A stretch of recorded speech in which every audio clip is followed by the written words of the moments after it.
नमस्कार साथियों, टेक अमित बहरोड मेरठ की धरती से अमित कुमार आप सभी का हार्दिक अभिनंदन करता हूं। साथियों, नोरसेट का फॉर्म निकला हुआ है और आज मैं नोरसेट के फॉर्म की एक एक डिटेल इसी वीडियो में क्लियर करने वाला हूं। नोरसेट के फॉर्म में कितनी फीस लगेगी, किस मोड से ये एग्जाम होगा, कब एग्जाम होगा, एडिटिंग डेट क्या है और एग्जाम किस टाइप से आएगा, तो ये सारा प्रोसेस मैं आपको बताने वाला हूँ। चलते हैं अपने न्यूज पर। ये लेटेस्ट अपडेट है साथियों। इस लेटेस्ट अपडेट में सबसे पहले हम बात कर लेते हैं इसकी स्टार्टिंग डेट की। तो यहाँ 1/8/2024 को ये स्टार्ट हुआ है और 21/8/2024 इसकी लास्ट डेट है, शाम 5 बजे तक। यदि आपके फॉर्म फिल करते समय कोई करेक्शन की आवश्यकता है, एडिटिंग की आवश्यकता है या कोई त्रुटि रह गई है फॉर्म में, तो आप 22/8/2024 से 24/8/2024 के बीच में करेक्शन कर सकते हैं। अब बात कर लेते हैं इसके क्वालिफिकेशन की। तो क्वालिफिकेशन में BSc nursing post BSc nursing GNM की वरीयता रखी गई है। बीएससी नर्सिंग और पोस्ट बीएससी नर्सिंग प्लस आपको किसी भी नर्सिंग काउंसिल में रजिस्ट्रेशन होना चाहिए। 2 नंबर में इन्होंने रखी है जीएनएम की वरीयता। जीएनएम की वरीयता में जीएनएम का डिप्लोमा होना चाहिए, साथ में किसी भी इंडिया की नर्सिंग काउंसिल में रजिस्टर्ड होना चाहिए और 2 साल का एक्सपीरियंस होना चाहिए 50 बेडेड हॉस्पिटल का। बात कर लेते हैं एज लिमिट की। तो 18 से 30 एज लिमिट रखी गई है। एज रिलैक्सेशन की बात करते हैं तो आप सभी को अवगत है कि एससी एसटी को 5 साल की छूट है, ओबीसी को 3 साल की छूट है। फीस की बात कर लेते हैं तो जनरल ओबीसी के लिए 3000 रुपए चार्ज लगेगा और एससी एसटी ईडब्ल्यूएस के लिए इसको 2400 रुपए चार्ज रखा गया है। पेमेंट की बात कर लेते हैं तो आप डेबिट कार्ड से पेमेंट कर सकते हैं, क्रेडिट कार्ड से भी कर सकते हैं और नेट बैंकिंग से भी कर सकते हैं।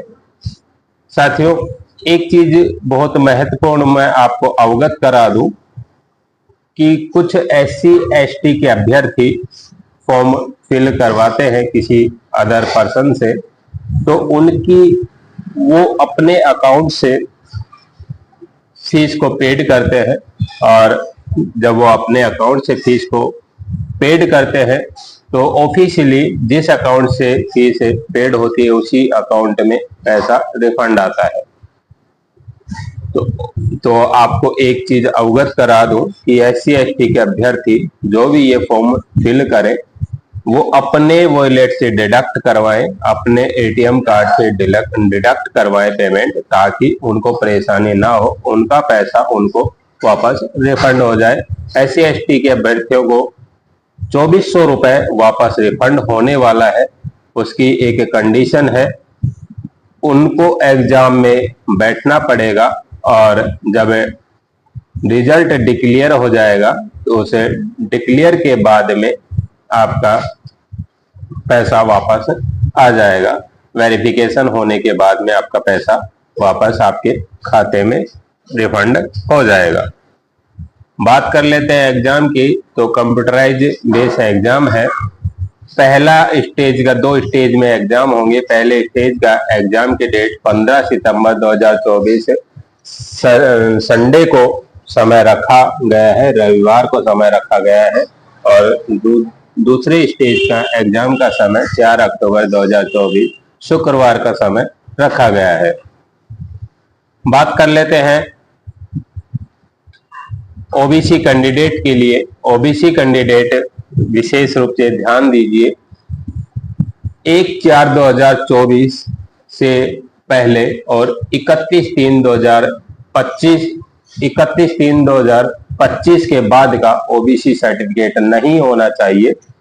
ये इसमें विशेष क्राइटेरिया दे रखा है कि आपका जो ओबीसी सर्टिफिकेट है वो इसी डेट के अंदर अंदर बना होना चाहिए। अब बात कर लेते हैं एग्जाम की। तो एग्जाम के लिए एग्जाम डिटेल में मैं ऑलरेडी बता चुका हूं कि 2 टर्म में एग्जाम होंगे, स्टेज प्रथम और स्टेज सेकंड। स्टेज प्रथम में आपको 90 मिनट का समय मिलेगा। आपका पेपर कंप्लीट हो चाहे ना हो, 90 मिनट के बाद में कंप्यूटर ऑटोमेटिक लॉक हो जाएगा। 100 क्वेश्चन आएंगे, 100 मार्क्स के होंगे और 20 नंबर के क्वेश्चन आपके जीके और एप्टीट्यूड के रहेंगे। 80 नंबर के क्वेश्चन आपके सिलेबस से रिलेटेड रहने वाले हैं। नेगेटिव मार्किंग की बात करें तो 1/3 की नेगेटिव मार्किंग रहने वाली है। बात कर लेते हैं क्वालिफाई की। फर्स्ट स्टेज में क्वालिफाई होने के लिए आपको जर्नल और ईडब्ल्यूएस वालों के लिए 50% अंक निर्धारित हैं। ओबीसी के लिए 45% अंक निर्धारित हैं और SC ST कैटेगरी के लिए 40% अंक निर्धारित है। बात कर लेते हैं सेकंड स्टेज की। सेकंड स्टेज में आपका समय बढ़ा दिया गया है। इसमें 180 मिनट आपको दिए जाएंगे। 160 क्वेश्चन होंगे और 160 ही मार्क्स के होंगे। इसमें भी 1/3 की नेगेटिव मार्किंग रहेगी।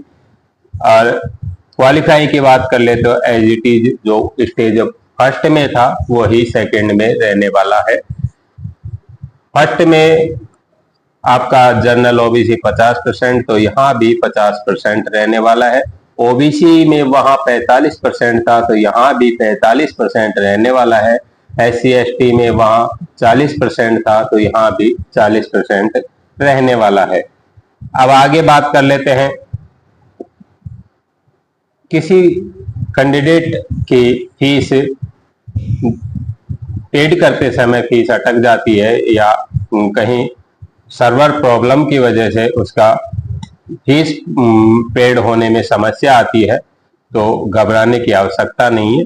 24 से 48 घंटे का वेट कीजिए, आपका ऑटो पोर्टल पे शो होने लगेगा फीस। और यदि आपकी फीस फिर भी नहीं शो होती है तो टोल फ्री नंबर दे रखे हैं।